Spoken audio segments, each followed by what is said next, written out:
Yan, share lang mga kabutingting. Ito yung washing machine. Bali, nagkaroon ng problema dito. Dito siya sa gearbox niya. Ito mga kabutingting yung gearbox niya na dati. Tinanggal ko. Makikita nyo, umiikot siya yung makina pero hindi umiikot yung itong hélice niya. Yung kinakabitan ng hélice. Ito yung hélice niya. Hélice mga kabutingting.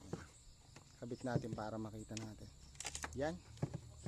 Tapos, umiikot to yung makina pero yung hélice hindi na gumagalaw, hindi na umiikot. Ayan. Yun, dali ganun nga. Tanggal natin to dito.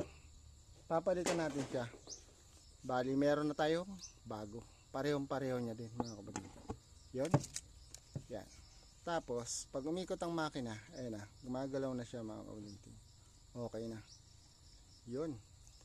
Ang tawag dito mga kabutingting ay gearbox.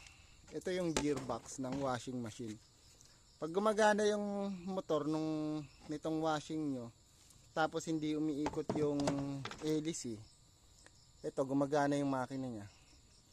Hindi umiikot tong hélice, ito ang sira nya, gearbox. Papalitan natin to. Tapos bubuhin ko na. Tapos testing natin. Balikan natin sa may-ari. Yan, share lang mga kabutingting.